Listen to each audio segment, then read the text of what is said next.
मंत्रिमंडल के मेरे सहयोगी धर्मेंद्र प्रधान जी, राष्ट्रीय शिक्षा नीति की ड्राफ्टिंग कमेटी के चेयरमैन के कस्तूरीरंगन जी, सरकार के अन्य मंत्रीगण, इस सम्मेलन में भाग ले रहे सभी वाइस चांसलर्स, शिक्षा संस्थाओं के निर्देशक, सभी शिक्षकगण, शिक्षाविद, देवी और सज्जनों, अखिल भारतीय शिक्षा समागम का यह आयोजन उस पवित्र धरती पर हो रहा है जहां आजादी से पहले देश की इतनी महत्वपूर्ण यूनिवर्सिटी की स्थापना हुई थी। ये समागम आज एक ऐसे समय हो रहा है जब देश अपनी आजादी का अमृत महोत्सव मना रहा है। अमृत काल में देश के अमृत संकल्पों को पूरा करने की बड़ी जिम्मेदारी हमारी शिक्षा व्यवस्था पर है, हमारी युवा पीढ़ी पर है। हमारे यहां उपनिषदों में भी कहा गया है, विद्या अमृतम अश्नुते, अर्थात विद्या ही अमरत्व और अमृत तक ले जाती है। काशी को भी मोक्ष की नगरी इसलिए कहते हैं क्योंकि हमारे यहां मुक्ति का एकमात्र मार्ग ज्ञान को, विद्या को ही माना गया है। और इसलिए शिक्षा और शोध का, विद्या और बोध का इतना बड़ा मंथन जब सर्व विद्या के प्रमुख केंद्र काशी में होगा तो इससे निकलने वाला अमृत अवश्य देश को नई दिशा देगा।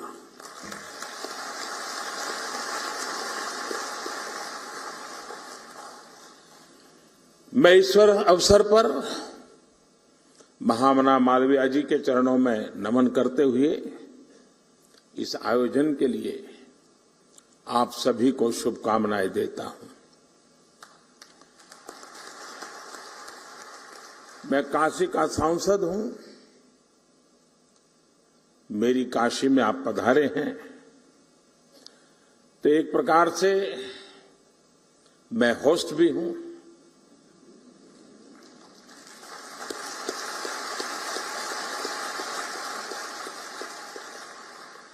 आप इन सब के साथ साथ मेरे भी मेहमान हैं।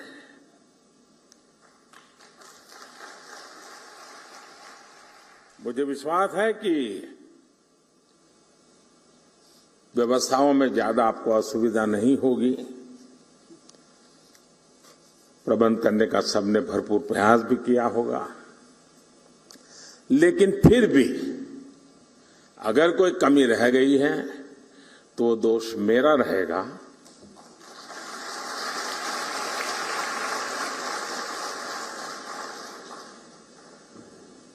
और एक होस्ट के नाते कोई भी आपको असुविधा हो जाए तो उसकी क्षमा मैं पहले से मांग लेता हूं। साथियों, मैं अभी एक कार्यक्रम करके आ रहा हूं। यहां मध्याह्न भोजन के लिए एक सेंट्रलाइज्ड किचन का काम था, लेकिन वहां मुझे मेरी काशी की सरकारी स्कूल के 10-12 साल की उम्र के बच्चों के साथ गप्पे गोष्ठी करने का अवसर मिला।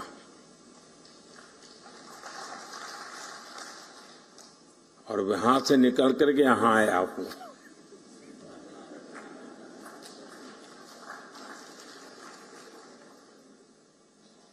और मैं उनसे सुनकर के आया हूं और आपको सुनाने आया हूं।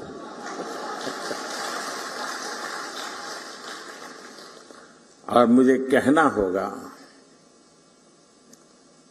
और मैं तो चाहूंगा जब मैं अगली बार आऊंगा तो जिस स्कूल के बच्चों से आज मुझे मिलना हुआ है, मैं उनके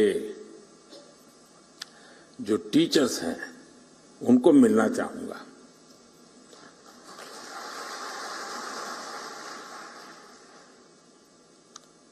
आप कल्पना कर सकते हैं कि ऐसा विचार मुझे क्यों आया होगा।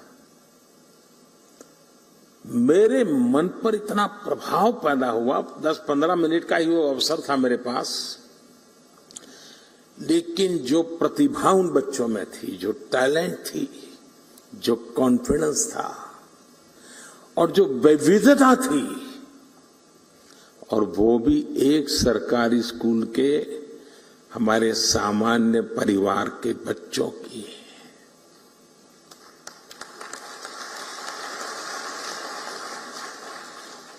जो टैलेंट वो बच्चे वहां प्रस्तुत कर रहे थे, आपके परिवार में भी अगर आपका पोता नाती अगर ऐसी टैलेंट आपके सामने रखेगा, तो जब भी मेहमान घर में आएंगे आप उसको खड़ा कर देंगे, जरा देखो मेहमान आए वो तुम सुनाओ।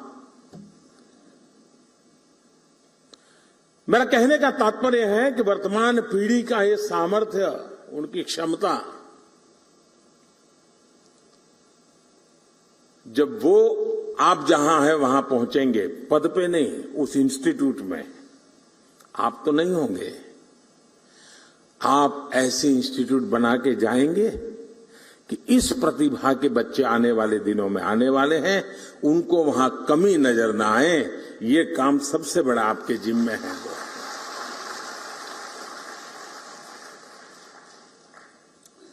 और मुझे विश्वास है कि अगले 3 दिनों तक यहां जो चर्चा और विमर्श होगा, उससे राष्ट्रीय शिक्षा नीति के क्रियान्वयन को प्रभावी दिशा मिलेगी। साथियों, आप सभी जानते हैं कि राष्ट्रीय शिक्षा नीति का मूल आधार शिक्षा को संकुचित सोच के दायरे से बाहर निकालना और उसे 21वीं सदी के आधुनिक विचारों से जोड़ना है। हमारे देश में मेधा की कभी कोई कमी नहीं रही है, लेकिन दुर्भाग्य से हमारे ऐसी व्यवस्था बना कर दी गई थी जिसमें पढ़ाई का मतलब केवल और केवल नौकरी ही माना जाने लगा था। शिक्षा में ये विकार गुलामी के कालखंड में अंग्रेजों ने अपनी जरूरतों को पूरा करने के लिए अपने लिए एक सेवक वर्ग तैयार करने के लिए किया था। आजादी के बाद इसमें थोड़ा बहुत बदलाव हुआ भी, लेकिन बहुत सारा बदलाव रह गया। अब अंग्रेजों की बनाई व्यवस्था कभी भी भारत के मूल स्वभाव का हिस्सा नहीं थी और न हो सकती है। अगर हम हमारे देश के पुराने कालखंड की तरफ नजर करें, हमारे यहां शिक्षा में अलग अलग कलाओं की धारणा थी, और बनारस तो, मेरी काशी तो इसका जीवंत उदाहरण है। बनारस ज्ञान का केंद्र केवल इसलिए नहीं था क्योंकि यहां अच्छे गुरुकुल और शिक्षण संस्थान थे। बनारस ज्ञान का केंद्र इसलिए था क्योंकि यहां ज्ञान और शिक्षा बहुआयामी, मल्टी सेक्टरल थी। शिक्षा में यही विविधता हमारी शिक्षा व्यवस्था का भी प्रेरणा स्रोत होनी चाहिए। हम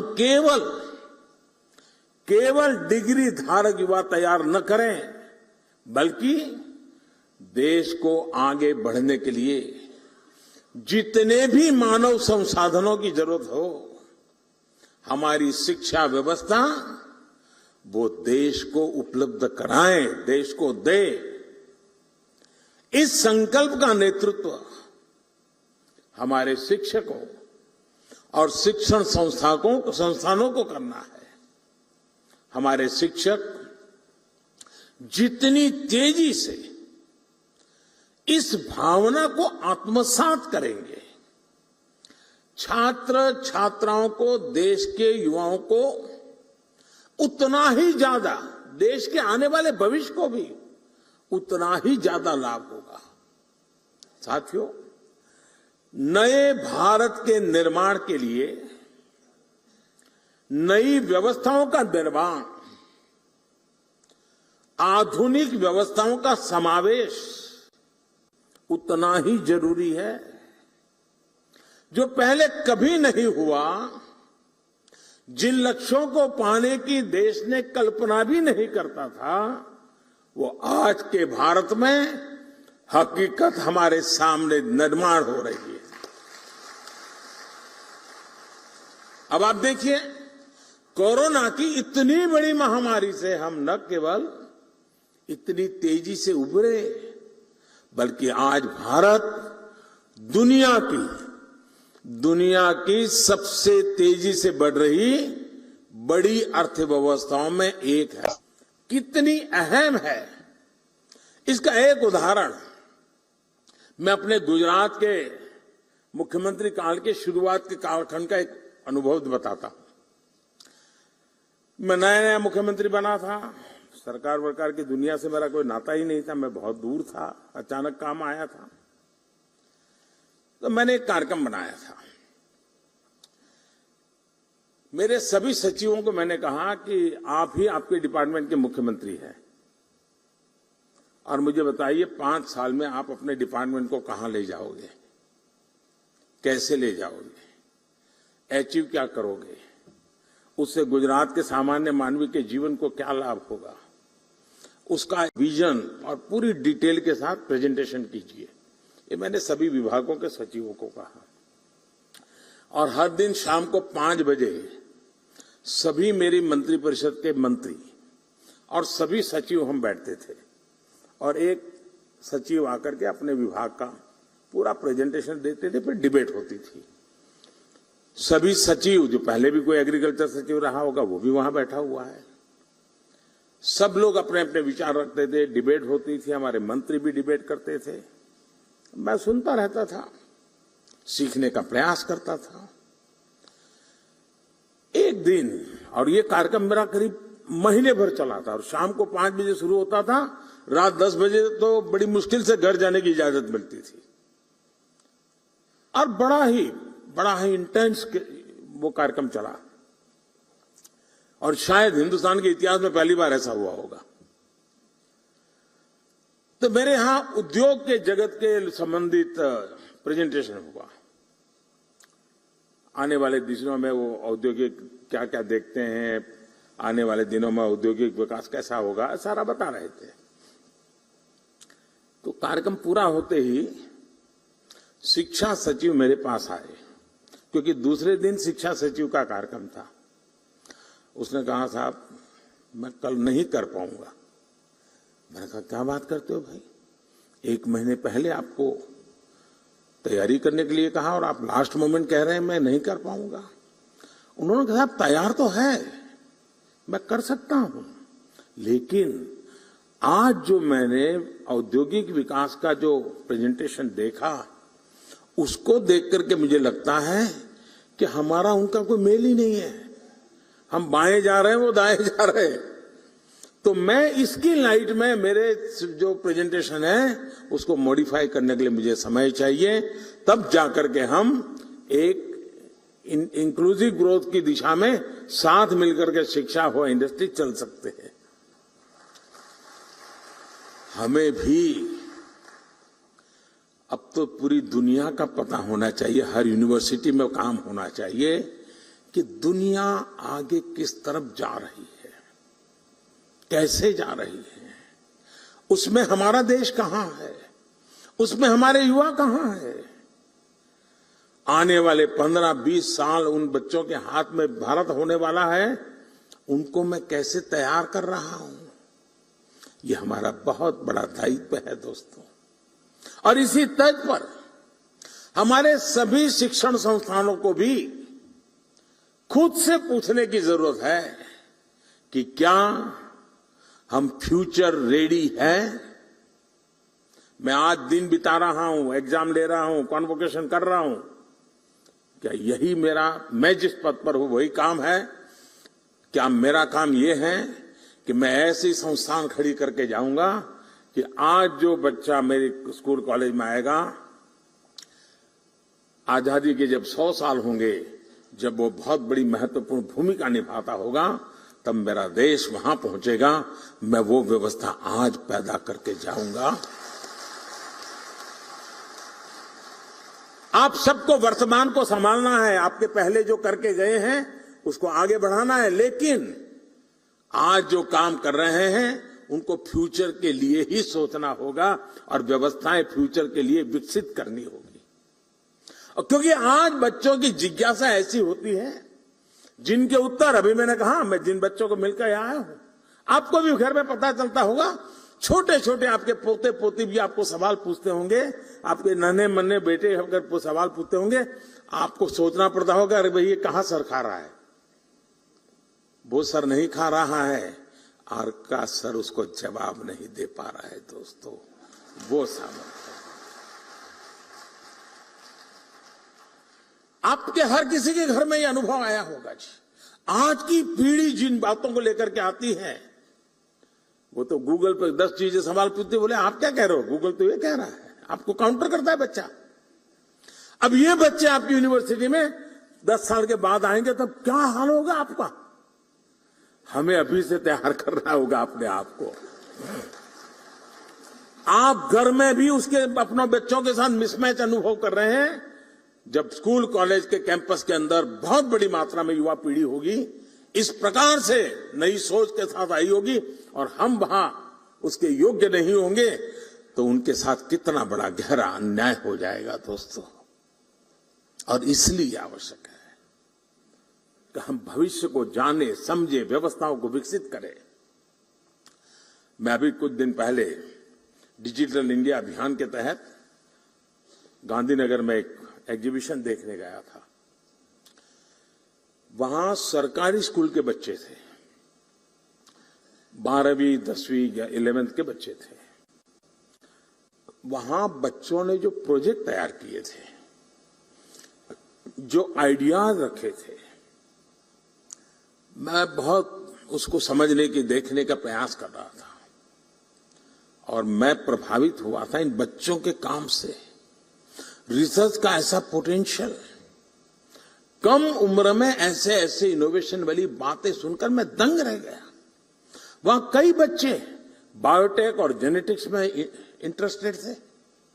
उनकी क्लास में जब साइंस के फंडामेंटल्स पढ़ाए जा रहे, तब वो जीन मैपिंग, एफिनिटी क्रोमेटोग्राफी और जेनेटिक लाइब्रेरी बेस्ड टूल्स की बात कर रहे थे। अब कितना बड़ा अंतर है, आप कल्पना करिए। मैं उनके काम को देखकर सोच रहा था कि जब ये हायर एजुकेशन में पहुंचेंगे, तो हमारे इंस्टीट्यूशन इनकी आधुनिक सोच के मुताबिक तैयार होंगे क्या? अगर हम इन बच्चों के लिए उनके हायर एजुकेशन में पहुंचने का इंतजार करेंगे, तब तक दुनिया बहुत आगे निकल जाएगी दोस्तों। इसलिए हमें ये अभी से सोचना होगा कि जिस उम्र में भी बच्चों के मन में मोटिवेशन है, उसी उम्र में उन्हें गाइडेंस और रिसोर्स मिले, इसका प्रबंध हमने सोचना पड़ेगा। हमें अपने संस्थान में ऐसी व्यवस्था तैयार करने पर काम करना चाहिए।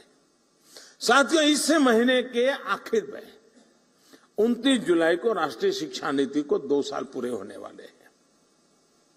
और अभी धर्मेंद्र जी बता रहे थे कि बड़े मंथन के बाद ये शिक्षा नीति बनाई। कस्तूररंगन जी ने बहुत अच्छा नेतृत्व दिया, उसके कारण ये संभव हुआ।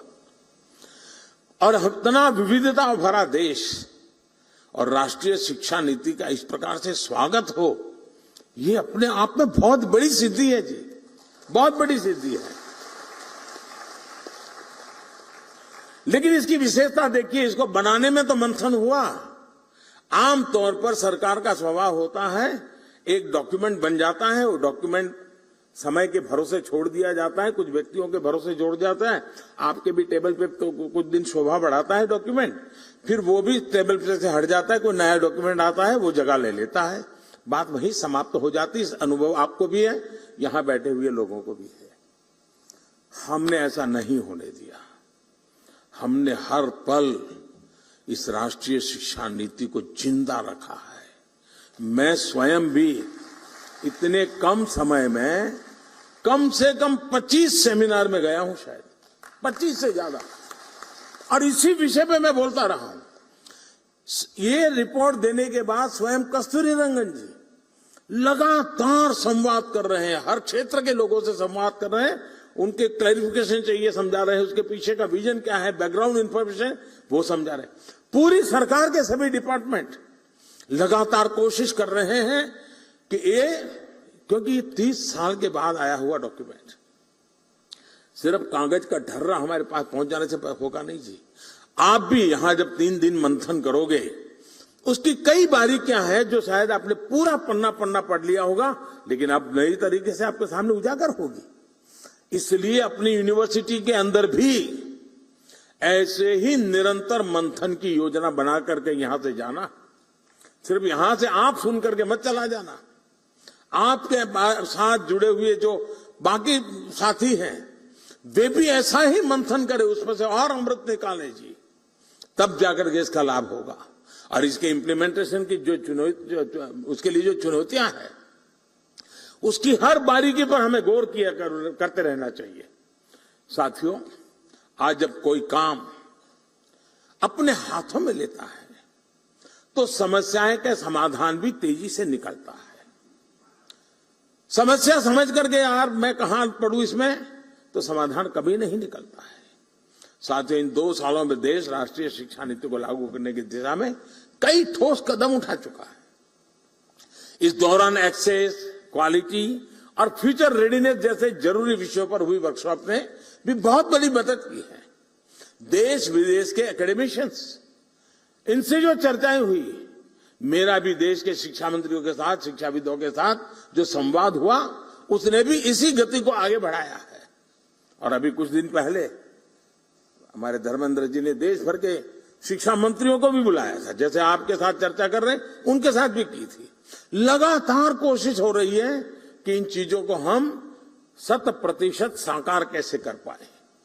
राज्य सरकारों ने भी अपने अपने स्तर पर इस दिशा में कई महत्वपूर्ण कदम उठाए हैं, और आज सभी के प्रयासों का परिणाम है कि देश और खासकर देश का युवा इस बड़े बदलाव में भागीदार बन रहा है। साथियों, नई राष्ट्रीय शिक्षा नीति के लिए देश के एजुकेशन सेक्टर में एक बड़े इंफ्रास्ट्रक्चर ओवरहॉल पर भी काम हुआ है। आज देश में बड़ी संख्या में नए कॉलेज खुल रहे हैं, नए विश्वविद्यालय खुल रहे हैं, नए आईआईटी और नए आईआईएम की स्थापना हो रही है। 2014 के बाद से देश में मेडिकल कॉलेजों की संख्या में 55% की वृद्धि हुई है। युवाओं को बेहतर अवसर देने के लिए यूनिवर्सिटी में समान स्टैंडर्ड के लिए इस वर्ष कॉमन यूनिवर्सिटी एंट्रेंस टेस्ट भी लागू किया गया है। ऐसे ही कई और भी रिफॉर्म्स किए गए हैं। देश के इन प्रयासों का परिणाम है कि वर्ल्ड यूनिवर्सिटी रैंकिंग में भारतीय संस्थानों की संख्या में धीरे धीरे प्रवेश हो रहा है, संख्या में वृद्धि हो रही है। ये बदलाव केवल शुरुआत है, अभी हमें इस दिशा में लंबी दूरी तय करना है। साथियों, मुझे ये भी संतोष है कि राष्ट्रीय शिक्षा नीति अब मातृभाषा में पढ़ाई के रास्ते खोल रही है। इसी क्रम में संस्कृत जैसी प्राचीन भारतीय भाषाओं को भी आगे बढ़ाया जा रहा है। यहां देख रहा हूं कि इस आयोजन में भी संस्कृत से जुड़े लोगों के लिए विशेष व्यवस्था है। काशी की धरती से हुई ये शुरुआत निश्चित ही भारतीय भाषाओं और भारतीय संकल्पों को नई ऊर्जा देने का काम करेगी। साथियों, मुझे पूरा विश्वास है आने वाले समय में भारत दुनिया में वैश्विक शिक्षा का एक बड़ा केंद्र बनकर उभर सकता है। भारत न केवल दुनिया के युवाओं के लिए एजुकेशन डेस्टिनेशन बन सकता है, बल्कि दुनिया के देशों में भी हमारे युवाओं के लिए नए अवसर बन सकते हैं। इसके लिए हमें अपने एजुकेशन सिस्टम को इंटरनेशनल स्टैंडर्ड्स पर तैयार करना होगा। इस दिशा में देश लगातार प्रयास भी कर रहा है। हायर एजुकेशन को इंटरनेशनल स्टैंडर्ड के हिसाब से तैयार करने के लिए नई दिशा निर्देश जारी किए गए हैं। करीब 180 उच्च शिक्षा संस्थानों में अंतर्राष्ट्रीय मामलों के लिए विशेष कार्यालय की स्थापना भी की गई है। मैं चाहूंगा कि आप सभी इसी दिशा में न केवल जरूरी विमर्श करें, बल्कि भारत के बाहर की व्यवस्थाओं से भी परिचित होने का प्रयास करें।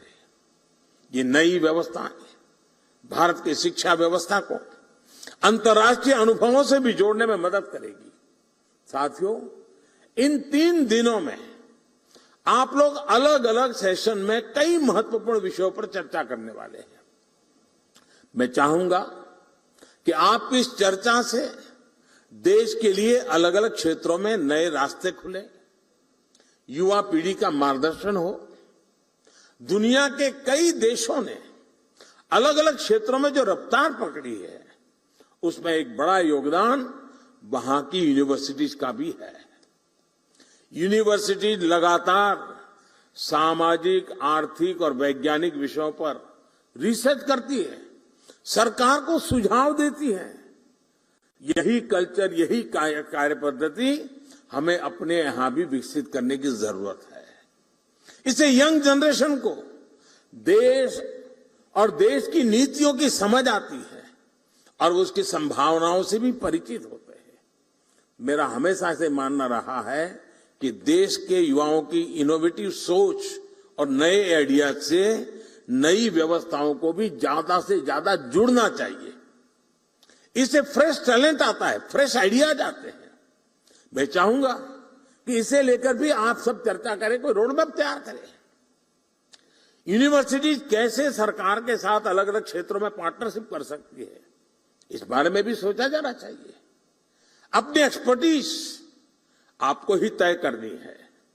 आप जिस क्षेत्र में हैं उसे लेकर सर्वे और स्टडी करें, सरकार को सुझाव दें।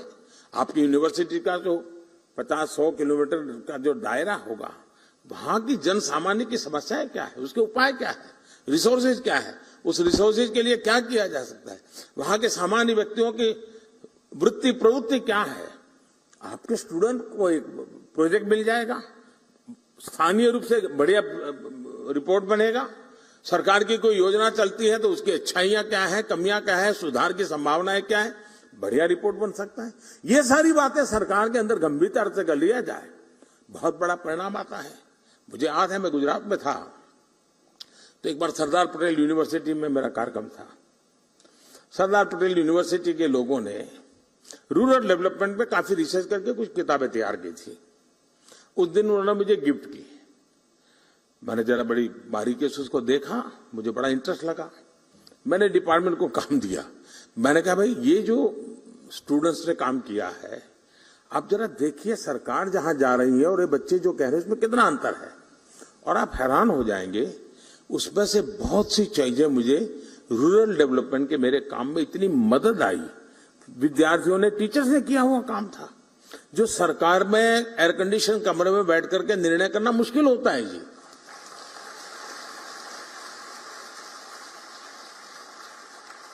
जो फील्ड में हमारी ये पीढ़ी जाती है, बहुत ही अच्छा उसका अर्थ निकाल करके ले आती है, और कुछ चीजों का कल्पना भाव का लाभ हुआ हो, ये भी ध्यान में आता है जी।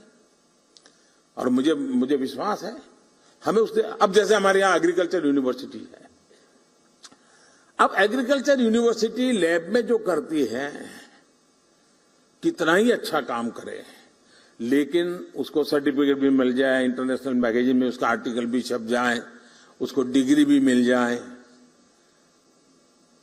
लेकिन वो तो मामला लैब में ही रह जाएगा। हमारे पास लैब टू लैंड का भी तो रोड मैप होना चाहिए ना। जो लैब में है वो लैंड पर भी तो उतरना चाहिए ना। और जैसे लैब टू लैंड होना चाहिए, वैसे ही लैंड पर यूनिवर्सिटी में नहीं गए ऐसे लोगों का अनुभव भी बहुत ज्यादा होता है, और जो लैंड का अनुभव है उसको लैब में भी लाना चाहिए, और लैब में वो कैसे आए, रिसर्च को कैसे एनरिच करे, परंपरागत अनुभव को कैसा करे, ये सोच करके हम कदम उठा नहीं सकते हैं। इसी तरह हमारे यहां ट्रेडिशनल मेडिसिन, आयुर्वेद में हमारा ज्ञान, उसको कोई चुनौती तो आप भी नहीं करोगे, मैं भी नहीं करूंगा, लेकिन दुनिया के कई देश हैं जो आज ट्रेडिशनल मेडिसिन में हमसे आगे निकल रहे हैं जी। ऐसा इसलिए क्योंकि आज के समय में परिणाम और प्रमाण दोनों की जरूरत होती है। हम ये कहें कि भाई मैं ये जड़ी बूटी लेते हुए फायदा होता है, परिणाम मिलता है, लेकिन हम मान के चले और सभी यूनिवर्सिटी के तरफ मेरा कुछ न यहां से सुन करके जाए तो चलेगा, 2 शब्द मेरे सुन करके चल के जाइएगा और उस पर मंथन कीजिएगा, हमें परिणाम तो मिल जाते हैं लेकिन प्रमाण नहीं होते हैं।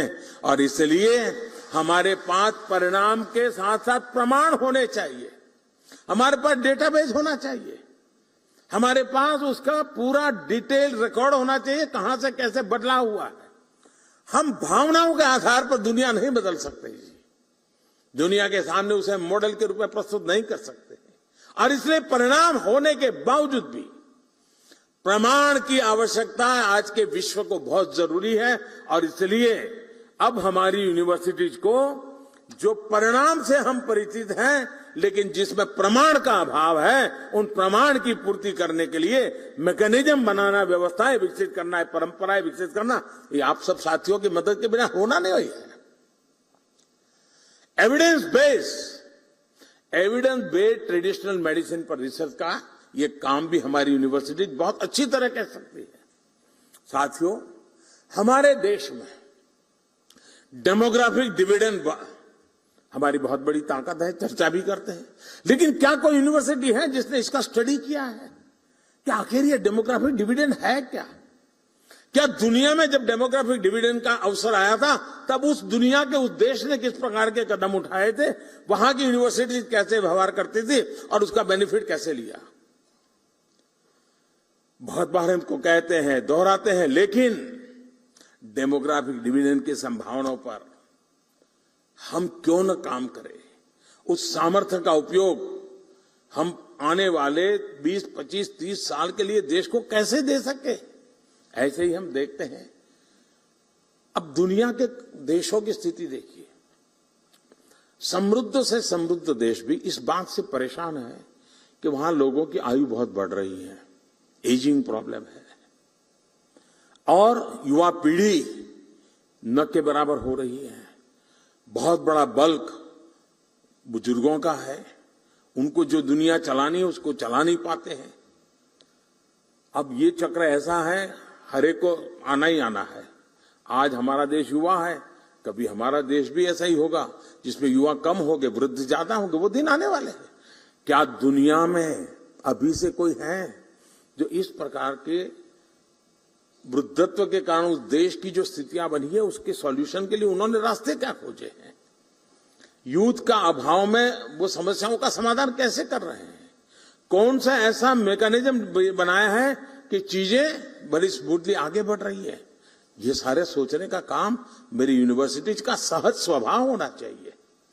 यूनिवर्सिटीज में आपके लिए अभी से मैं मानता हूं रिसर्च और काम करने का अच्छा स्कोप होता है, और इसके कारण जिन बच्चों को ये प्रोजेक्ट देते हैं उनका एक विजन बनता है, उनको भी नई चीजें समझने का अवसर मिलता है।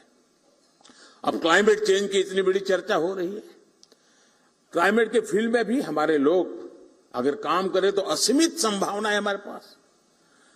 अब हमने देश में एक योजना बनाई है CDRI की। क्लाइमेट की स्थिति में हमारा इंफ्रास्ट्रक्चर ऐसा होना चाहिए कि जो उसका सामना कर सके, रेजिलिएंट होना चाहिए। अब उस पर हमारे रिसर्च किए बिना हम कैसे करेंगे जी? पहले के जमाने में जो चीजें बनाते थे तब न इतनी बाढ़ आती थी, न इतने वर्षा होती थी, कुदरत हमारे साथ चलती थी, हम कुदरत के साथ चलते थे। अब वो हमसे उल्टा चल रही है, हम उससे उल्टा चल रहे हैं, और इसलिए हमें इस नए संकट के सामने जीना कैसे, उसको सीखने के लिए व्यवस्था करनी चाहिए।